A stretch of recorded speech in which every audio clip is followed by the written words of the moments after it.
Hey guys, it's Mel. Welcome to my channel.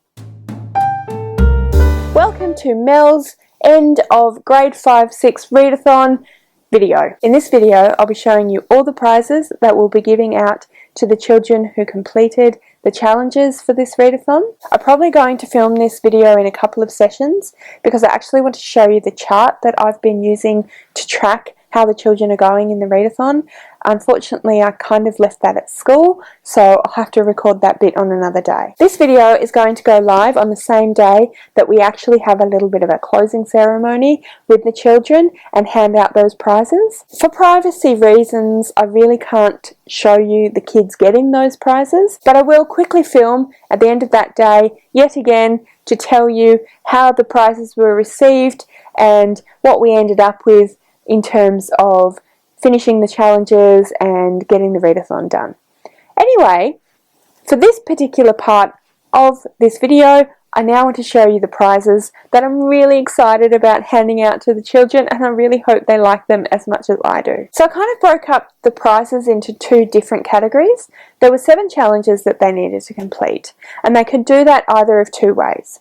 They could read 7 books that met all 7 challenges, and if they did that, they would receive a book at the end of the term. Alternatively, they could read 2 or 3 books that met the 7 challenges. And for those people that met all of the challenges but did so by reading less than 7 books, they were going to receive a bookmark. First up, let's have a look at the bookmarks that we bought for the kids. They're all those little magnetic bookmarks that go over the pages. So there are these 4 little pugs, and they're wearing scarves with the colours of the Hogwarts houses and their little witch hats, which I thought were just absolutely adorable. 2 little Studio Ghibli My Neighbour Totoro bookmarks, which again are absolutely adorable. As you'd expect, we have a lot of Harry Potter fans in the class, so we also have some Harry Potter bookmarks. Harry and Sirius, Ron and Hermione, Hagrid and Dumbledore. I just love that Hagrid has his little umbrella there. And for those people who are fans of Slytherin, we have Snape and Malfoy, and Bellatrix and Voldemort. I really like the fact that it's actually continued on the back, so you can see the back of the characters. You can see there's Nagini around his neck.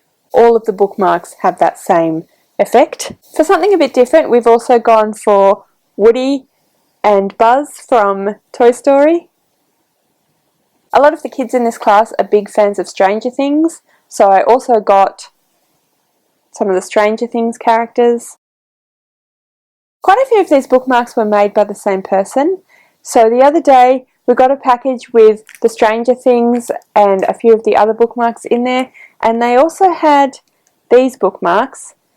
I don't actually remember ordering those, and I'm not sure what characters they are, but they're very cute. If anyone knows who those characters are supposed to be, comment below and let me know, because I'm really curious. So those are the bookmarks. Like I said, the children that completed all 7 challenges but didn't necessarily do so by reading 7 books will get one of those bookmarks. Now I want to show you all of the books that I bought for the children who completed all 7 challenges by reading 7 books. There are actually a few of those, which is really exciting. So, here we go. First up, we have 2 Roald Dahl books, because you can't go past Roald Dahl for middle grade books. Matilda and Charlie and the Chocolate Factory. These are 2 of my favourite Roald Dahl books, and I think the children will really enjoy them. Then we have a couple of graphic novels, because quite a lot of the children in the class are really enjoying graphic novels at the moment. So the first one is Stormbreaker. I really don't know much about this series of books, but I think they're kind of spy action books, and the kids really like them, so I got the first one, and that is by Anthony Horowitz. This one is another graphic novel called Amulet, and this is book 1, The Stonekeeper, by Kazu Kibuishi. This is another book that I don't know much about at all, but I know that a lot of the kids in the class are really enjoying it. I'm seeing this particular series of books all over the desks throughout both grade 5-6 classes, so I knew that it would be popular. Wouldn't mind having a read of this one myself, and I actually do have my own copy that I bought a while ago, so I'm excited to read that myself. But this one is for the children. Then we have House Moving Castle by Diana Wynne Jones. I have seen the movie for this one, but not for a while. I've never read the book. I've seen quite a few people talking about reading it on BookTube recently, and it seems to be really popular. It's another one that I'd like to read myself, but based on how popular it is within the BookTube community, I thought that the children would really enjoy it. This next book, Where the River Runs Gold, by Sita Brahmachari. Sorry if I'm not saying that name correctly. I don't really know anything about this book. I just thought that it looked really interesting and absolutely gorgeous. Sounds like it's a little bit of a post-apocalyptic dystopian future where some children need to save the day and save a bunch of kids from slavery. So yeah, it just sounded like it would be really, really good, and there's quite a few of the kids in the class who really like fantasy and dystopian novels, so I thought this might fit into what they've been reading. Then we have The Garden of Lost Secrets by A.M. Howell, another book that I bought essentially off the strength of the cover, which is just beautiful, as well as the story, which I thought again would suit a lot of what the children have been reading recently themselves. So it sounds like a book where there is a secret from the past that affects the current present, and there's a couple of kids that need to sort of solve the mystery in order to make their lives better. And yeah, it's magic realism, bit of fantasy, sounds really beautiful, and I'd love to read it myself. Next we have The Wee Free Men by Terry Pratchett. This is a middle grade book that is set in the Discworld, and it's about a young girl, Tiffany Aiken, who discovers that she's a witch and needs to develop her witchy powers. She's befriended by the Wee Free Men, who are a bunch of fairy folk, and it's about an adventure that they go on together. It's the first in a series, and I've read them. I think they're absolutely fantastic. Love me some Terry Pratchett, and so I thought that I'd like to share that love with the kids in my class. Next we have Wolf Girl, number 1, Into the Wild by Anne Doe. Anne Doe is an Australian author that the kids have been loving reading. Again, another author that I see books of his dotted around the 5, 6 and the 3, 4 classrooms. I think this is a reasonably new series that he's written, and I haven't seen this one in the classroom, so I thought that I would buy it for the kids, and hopefully there's someone that likes Anne Doe and will like to have a try of this one. The last book that we got for the prizes is Nevermore by Jessica Townsend. I've actually told the kids that I'm kind of hoping that they don't want to pick this book because I would like to have this book. I have seen so many people on BookTube rave about this book. It sounds absolutely amazing, and I really, really, really want to read it. Probably the fact that I've told them that I would like to read it and that I want it will mean that they will pick it, which is totally fine because it's for them, obviously. So I really hope that whoever ends up taking it really enjoys it, and maybe I can borrow it. So those are the books and bookmarks that are going to the kids for prizes from the grade 5-6 readathon that we've been doing with them this term. Hello, I am back to report on the end of the readathon. So we did the closing ceremony today in class and handed out the prizes.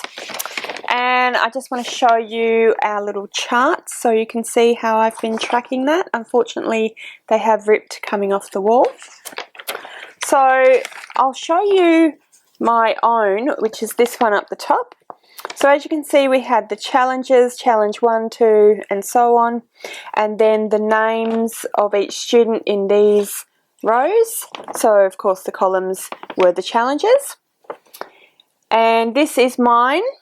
You might be able to see there that I've given myself half a sticker because I've only read half of that book, which is the book written by an Australian Aboriginal author. There was a child who was in the same boat but I did give him a prize because he has been working on it, and I'm pretty certain that he chose some quite big books, so I thought that was fair enough. But I didn't get a prize because I'm a teacher and because I didn't finish the challenge properly. Anyway, as I said, I'm pretty proud of the amount of reading that happened. I did go around the class and double check who had read what, because we've been going throughout the term, but not everyone had said what books they'd read. There are a few students that didn't do any of the challenges and didn't attempt it, but for the most part there were students that at least did some reading for a couple of the challenges, read a few books, so I'm pretty proud of them for that. Quite a few of the children aren't huge readers, so the fact that they were excited and got into this was really, really cool. So for the prizes, the little smiley faces indicate those people that finished each challenge and read one book per challenge. As you can see, we basically had anyone that completed all 7 challenges did so with 7 books. So that meant that they got both a bookmark and a book, which they were pretty stoked about. So the books that those guys chose were Wolf Girl by Anne Doe, and that child also chose one of the Stranger Things bookmark, which I think was the character Eric. I'm not 100% sure of the names. No, sorry. The person that chose Wolf Girl also chose 11 from Stranger Things, and then one of the other children who chose Eric's character from Stranger Things, he took home Where the River Runs Gold. Then one of the other winners took home one of the My Neighbor Totoro bookmarks, as well as Stormbreaker, which was one of the graphic novels. And then the final prize winner took home the other My Neighbor Totoro bookmark, and he chose The Garden of Lost Secrets, I think it was called. But one of his friends absolutely really wanted that book and hadn't quite managed to complete the whole readathon, so he very kindly gave him that book, which I thought was very sweet. So in class today we also had a quiz, and I suggested that if he wanted to, the person running the quiz could offer some of the books as well as the prizes. So he chose to do that. And so the team who won took home 3 books as well, 1 book each. 2 of the initial winners of the readathon actually then took home extra books, as they were in that team also. So they took home House Moving Castle, Amulet, and Nevermore. Which means that the 2 Roald Dahls, Matilda and Charlie and the Chocolate Factory, and the Terry Pratchett, We Free Men, are left to be bidded on, because as part of our behaviour management strategy in the class, we hand out little kind of dollar things, which are actually called B-Bucks, and the children then can use those to bid on certain items that they can then get to take home at the end of the term, or end of the year in this case. So the remaining 3 books and all of the rest of the bookmarks have gone onto the bidding table, so I'll be interested to see how that ends up and what they end up taking home with them. So I thought that the readathon went really well. I was really happy with how much everyone put in and tried, and some of the thoughts that people were having about the different books and how they approached the various different challenges. So I was really proud of everyone in the class. Like I said, it was completely voluntary, so there were children that didn't participate, and that's completely fine. Anyway, that is now the end of the grade 5-6 readathon for Term 4 of 2019. At the moment, I don't currently have any ongoing work next year, so I don't know whether I'll be running anything similar next year. If I do pick up ongoing work in a classroom, I will probably do something similar because I really enjoyed it, and I think that the kids really enjoyed it as well. So you might see this again next year, I'm not sure. Anyway, If you liked this video, if you liked the grade 5-6 readathon as a concept, if you liked the books that I both gave out and that I read myself, then please do comment below and let me know what you thought of all of those things. I'd really love to hear your thoughts. Thank you so much for watching. I really hope that you enjoyed this video. If you did, please give me a thumbs up. Consider subscribing to my channel, and I'll see you next time.